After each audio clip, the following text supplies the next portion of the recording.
आप देख रहे हैं न्यूज 18 अपडेट और आपके साथ मैं हूं विवेक। बिहार विधानसभा में नीतीश सरकार ने बहुमत हासिल कर लिया है। ध्वनि मत से विश्वास प्रस्ताव पारित होने के बाद संसदीय कार्य मंत्री ने वोटिंग की मांग की, जिस पर तारकिशोर प्रसाद ने जोरदार विरोध किया। बावजूद इसके वोटिंग कराई गई। सदन में मौजूद सदस्यों ने खड़े होकर अपनी गिनती कराई और विश्वास प्रस्ताव के पक्ष में 160 वोट पड़े, जबकि विरोध में 0 पड़े, क्योंकि विश्वास प्रस्ताव से पहले नीतीश कुमार के भाषण के दौरान बीजेपी विधायकों ने सदन से वॉकआउट कर दिया था। प्रस्ताव पारित हुआ। जो इस प्रस्ताव के पक्ष में है वे हाँ कहें, जो इस प्रस्ताव के विपक्ष में है वे ना कहें। मैं समझता हूं कि पक्ष में बहुमत है, पक्ष में बहुमत है। यह प्रस्ताव स्वीकृत हुआ। वर्तमान राज्य मंत्रिपरिषद में विश्वास प्रस्ताव पारित हुआ। मतदान नहीं होगा। आप प्रतिवेदन पेश कीजिए। विभिन्न समितियों का प्रतिवेदन पेश कीजिए। ये गलत हो रहा है। मतदान होगा, मतदान नहीं होगा। क्यों होगा मतदान? नहीं होगा मतदान। आसन आप आदेश नहीं दे सकते हैं। आदेश का बात नहीं है। आप आदेश नहीं दे लेकिन सकते हैं। नियमावली का हनन नहीं होने देंगे। आप आदेश नहीं दे नियमावली सकते का हैं। हनन है। सदन जब आसन पारित होगा है तो फिर वोटिंग का क्या उचित है? इस तरह से सदन नहीं चलेगा। इस तरह से सदन नहीं चलेगा। इस तरह से सदन नहीं चलेगा। हम लोग फिर बहिष्कार करते हैं। ठीक है, बहिष्कार कीजिए।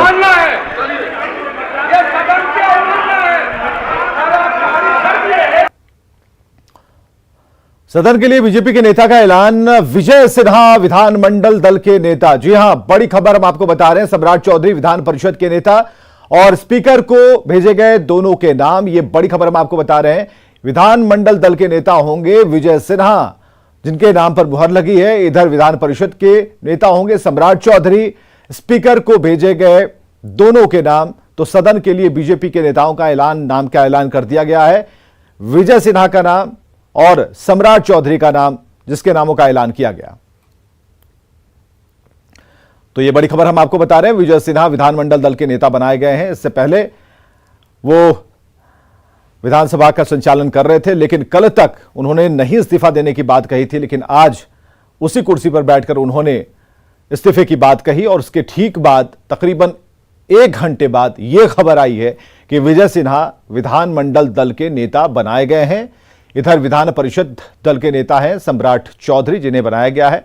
और ऐसे में सदन के लिए बीजेपी के दोनों ही सदनों के लिए बीजेपी के नेता का नाम का ऐलान कर दिया गया है। यह बड़ी खबर हम आपको बता रहे हैं इस वक्त की, जिसमें विजय सिन्हा के नाम पर मुहर लगी है, जो विधानमंडल दल के नेता होंगे। इधर सम्राट चौधरी के नाम पर मुहर लगी, जो कि विधान परिषद दल के नेता होंगे। तो बीजेपी ने इसे डिक्लेयर किया। और अमितेश हमारे साथ सीधे जुड़ चुके हैं। अमितेश, बीजेपी ने थोड़ी देर की, लेकिन आखिरकार उन्होंने दोनों ही नेताओं का, सदन के दोनों ही नेताओं का नाम डिक्लेयर किया। क्या विजय सिन्हा के नाम को लेकर कुछ ज्यादा बातचीत चल रही थी भीतर खाने? देखिए, बीजेपी आलाकमान से भी उनकी बातचीत हुई थी और जो सूत्र बता रहे हैं उसके मुताबिक लगातार बीजेपी ने चर्चा की थी कि किसे सदन के भीतर नेता बनाया जाए, जो कि नेता प्रतिपक्ष होगा। सरकार को तमाम मुद्दे को उठाना होगा, सरकार को घेरना होगा, जो आक्रामक तरीके से, आक्रामक अंदाज में सरकार के ऊपर तमाम बातें रखे, सरकार को घेरने की कोशिश करे। तमाम इश्यूज को ध्यान में रखते हुए अंत में बीजेपी की तरफ से जो फैसला हुआ और उसमें नेता प्रतिपक्ष के तौर पर विजय सिन्हा का नाम सामने आया। और विधानसभा स्पीकर के पास ये चिट्ठी गई है और उसके बाद वहां से जो अभी उपाध्यक्ष हैं उनके चैम्बर में ये तमाम चीजें गई हैं। बीजेपी की तरफ से कहा गया है, अपनी सूचना दे दी गई है और उसके बाद उनकी स्वीकृति मिलते ही औपचारिक तौर पे विधानसभा में नेता प्रतिपक्ष के तौर पर विजय सिन्हा का नाम सामने हो जाएगा और औपचारिक तौर से उनके नाम की घोषणा कर दी जाएगी। और दूसरी तरफ सम्राट चौधरी, जो कि विधान परिषद में बीजेपी के जो नेता चुने गए हैं, उसकी भी सूचना दी गई है। तो निश्चित रूप से विजय सिन्हा विधानसभा में और जबकि सम्राट चौधरी विधान परिषद में बीजेपी की तरफ से नेता प्रतिपक्ष होंगे। बहुत बहुत शुक्रिया तमाम जानकारियों के लिए। इस वक्त की सबसे बड़ी खबर को बताने के लिए सम्राट चौधरी और विजय सिन्हा का नाम फाइनल किया गया। लेकिन आज जो सदन में कार्यवाही होती रही उसमें तारकिशोर प्रसाद ने मोर्चा संभाला था और तारकिशोर प्रसाद ने जिस तरीके से अपनी बातों को रखा। इससे पहले तारकिशोर प्रसाद का जो ये एक्शन है बहुत कम लोगों ने देखा था, लेकिन आज दमदार तरीके से तारकिशोर प्रसाद ने अपनी बातें रखी। सदन में विश्वास मत हासिल करने से पहले मुख्यमंत्री नीतीश कुमार ने आज बीजेपी और सीधे सीधे प्रधानमंत्री नरेंद्र मोदी पर ताबड़तोड़ हमला किया। नीतीश कुमार ने सबसे पहले बीजेपी की उसी नस को दबा दिया जिसको लेकर बीजेपी को सबसे ज्यादा पीड़ा है कि नीतीश कुमार एक बार फिर से बीजेपी से अलग क्यों हुए। तो मुख्यमंत्री ने 2013 में भी अलग होने की वजह गिना दी। सदन में सीएम नीतीश कुमार बीजेपी पर जमकर बरसे और आरसीपी सिंह के बहाने बीजेपी पर निशाना साधा। सीएम ने कहा कि बीजेपी ने जेडीयू को तोड़ने की कोशिश की। नीतीश कुमार ने कहा कि हम सीएम बनना नहीं चाहते थे, बीजेपी ने दबाव में मुख्यमंत्री बनाया था। ऐसा केंद्र में थे, मालूम है बच्चे हो जान न लो जरा जी। ये बैठ करके उस समय की सरकार ने तय किया, अटल जी की सरकार ने तय किया कि हम लोग पूरे बिहार में गांव में पहुंचाएंगे। ये उस समय हम लोग उनके साथ थे और सारा काम जो शुरू करवाया गया सब कुछ और एक एक चीज शुरू किया गया उसी समय। ये कोई आज की सरकार का नहीं है कुछ। और आप जान रहे हैं हम काहे अलग हुए 13 में जी? हमको कितना मानते थे सब लोग, तीनों लोग, सारे नेता जो सबसे बड़े नेता थे। जब पहली बार ये पार्टी बनी तब अटल जी और उसके बाद बोलिए अडवाणी जी, सब लोग आप ही के एक नेता थे, मुरली मनोहर जोशी जी, और कितना मानते थे। एक एक बात हमने कहा और मेरी बात मानते थे। हम जिस कॉलेज में यहां पढ़े, इंजीनियरिंग कॉलेज में, और उस समय हम केंद्र में थे और उसमें हमने कहा कि भाई हमें आप पढ़े हैं, ये सबसे पुराना है, जब देश में मात्र 5 था इंजीनियरिंग कॉलेज, और आप इसको काहे नहीं किए, इसको भी करिए। तो उस समय उसको स्वीकार किए, अलग से कैबिनेट मिला, सब एक एक मेरी बात मानते थे। तो हम तो चाहते थे जरा जान लीजिए 13 में कि अटल जी की तबीयत ठीक नहीं है तो भाई इसमें बाकी जो नेता हैं इन लोगों का होना चाहिए। अडवाणी जी का हम तो उनके लिए कर रहे थे।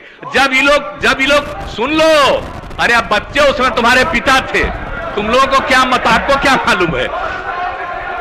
श्रद्धे आप जान लीजिए उसको जब ये लोग नहीं माने, इसीलिए हम 17 में अलग हो गए थे आप लोगों से। कहा कि हमारे मन में था कि वो लोग हैं लीडर। अरे बच्चे हो, जान न लो जरा जान लीजिए। हमको एक एक आदमी, अरे यार क्या बात करते हो। और बच्चे शांति से सुनिए, बच्चे छोड़िए, अच्छा है।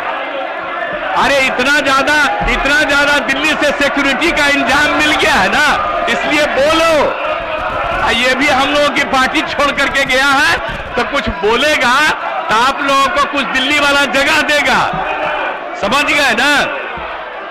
भले लोगों को जगह नहीं मिलेगा आप लोगों में से, जो अंड बंड बोलेगा उसी को जगह मिलेगा, आप जान लीजिए। यही है आप लोगों की पार्टी।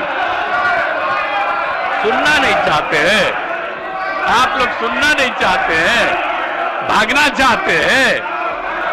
जितना देर भागोगे है, कितना मानते रहे हैं, लेकिन हाँ मेरे खिलाफ बोलो। आप बोलोगे तो कोई जगह तुमको केंद्र वाला देगा। ये जरूर करो। और जब जगह मिलेगा हमको अच्छा लगेगा कि कम से कम मिले। और आप सब लोग एक बात अच्छी तरह जान लीजिए, हमने कितना आप सब लोगों का ख्याल रखा। हमारे पार्टी के सब लोगों ने समझ लिया कि ये लोग, सारे लोग, अब आप चले गए, अच्छा है, आप थोड़ी विरोध करिएगा। आप ये ना बताइए 7 पार्टी इधर है, एक पार्टी भी समर्थन कर रहा है, 8 पार्टी, तो आप लोग न जाइएगा, नहीं तो कुछ है आपका, कुछ है, इसलिए भाग रहे। और जब कहा गया होगा ऊपर से कहा गया, यही है आप लोगों की पार्टी। सुनना नहीं चाहते हैं आप लोग, सुनना नहीं चाहते हैं, भागना चाहते हैं। कितना देर भागोगे, है? कितना मानते रहे हैं, लेकिन हाँ मेरे खिलाफ बोलो, अब बोलोगे तो कोई जगह तुमको केंद्र वाला देगा। ये जरूर करो, और जब जगह मिलेगा हमको अच्छा लगेगा कि कम से कम मिले, इसलिए भाग रहे। और जब कहा गया होगा ऊपर से कहा गया होगा, इसलिए भाग रहे हैं आप लोग, तो आप लोगों में से किसी ना किसी को जगह मिलेगा। तो ये सब काम जो हो रहा था, इसी के चलते तो हमको छोड़ना पड़ा। हम जो 17 में छोड़ करके गए और इन लोगों ने जो कोई काम नहीं किया और हम लोगों को नाश करने लगे, हमारे पार्टी के तमाम लोग भीतर से बोलने लगे और अंत में हम लोगों ने तय किया, आप सब लोगों से बात होती थी और ये जब तय हो गया कि हम लोग जो पहले जहां थे वहां पर चले जाएं, अब एक साथ हम आ गए, हम तो आपसे इन लोगों से अलग हुए, आप कोई सवाल ही पैदा नहीं होता है। और अब हम लोगों का संकल्प है कि हम लोग मिल करके पूरा काम करेंगे। विधानसभा में महागठबंधन की सरकार के फ्लोर टेस्ट के दौरान सीएम नीतीश कुमार की जमकर तारीफ की। विधानसभा में तेजस्वी यादव ने बीजेपी पर हमला बोला। बिहार में जंगल राज रिटर्न कहे जाने पर बीजेपी को जमकर आड़े हाथ लिया। ज्यादातर लोग गरीब परिवार से चुन करके आते हैं, कोई किसान का बेटा यहाँ चुन के आया है, कोई मजदूर का बेटा यहाँ चुन करके आया है महोदय, कोई। अब ये एक रिपोर्ट भी हम सब देख रहे थे, गुरुग्राम में सेक्टर 71 में, बड़ी अच्छी बात है, खूब छापा मारी, मॉल से हिलिए ही मत, कहीं मत जाइए, दिन रात वहीं सोइए, लेकिन कम से कम जो देश की सबसे बड़ी जांच एजेंसी है, दुर्भाग्य देख लीजिए कैसा जांच कर रही है, जो मेरा है ही नहीं, जबरन जो है मेरा नाम लिया जा रहा। वो मॉल का क्या नाम है?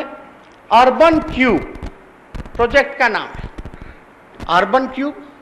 हम पता करवाए भाई कि भाई कंपनी का डिटेल निकालो, इस मॉल का डिटेल निकालो।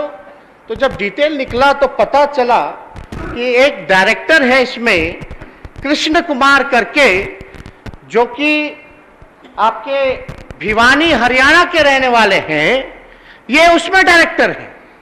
और हम तो बाकायदा पूरी कंपनियों का कागज लेकर के आए हैं, डिटेल लेके आए। अब सीबीआई अच्छा है कि वहां पहुंच गई है, छापे मार रही है।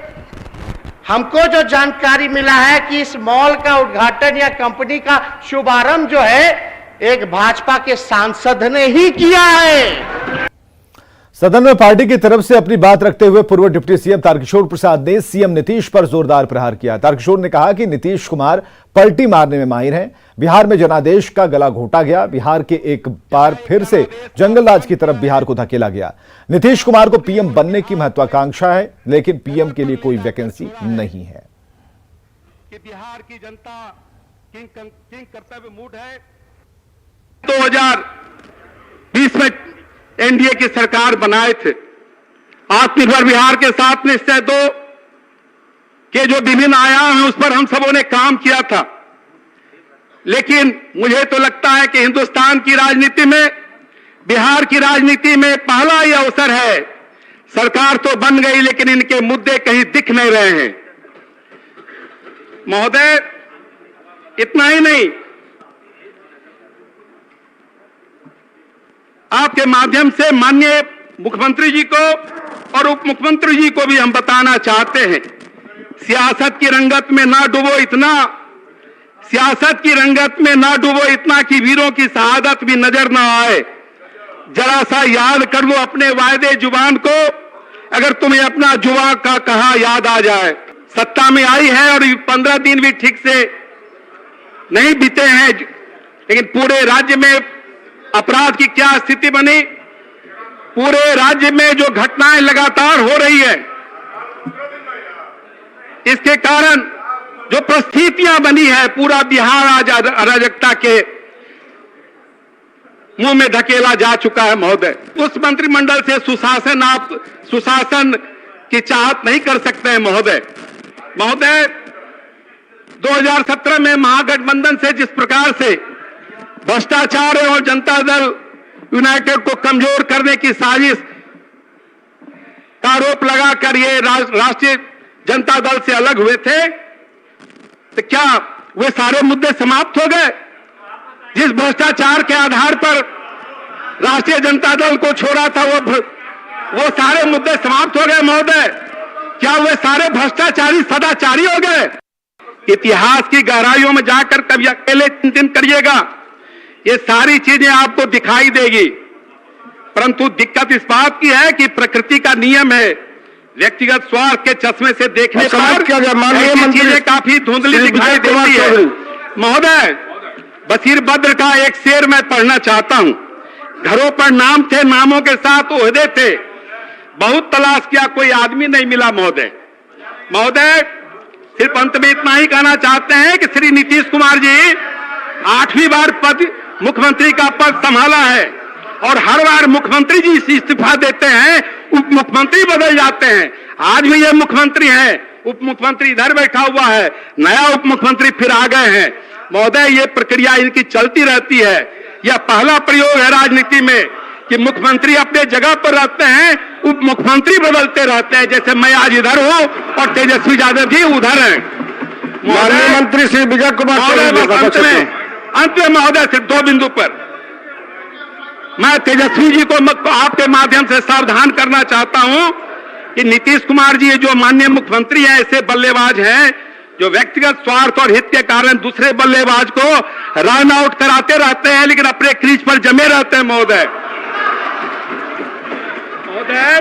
अंत में बहुत समय हो गया, समाप्त करते। महोदय महोदय महोदय महोदय मैं अंत में महोदय सदन के सभी माननीय सदस्यों से राज्य के व्यापक हित में जो महागठबंधन सरकार के विश्वास मत के विरुद्ध वोट देने की अपील करता हूं महोदय। और अंत में एक शेर से अपनी बात को समाप्त करता हूं। सीढ़ियां उन्हें मुबारक हो, सीढ़ियां उन्हें मुबारक हो जिन्हें सिर्फ छत तक जाना है। सीढ़ियां उसे मुबारक हो जिन्हें सिर्फ छत तक जाना है। मेरी मंजिल तो आसमान है, मेरी मंजिल तो आसमान है, रास्ता मुझे खुद बनाना है। और खबरें लगातार जारी हैं, बने रहिए हमारे साथ।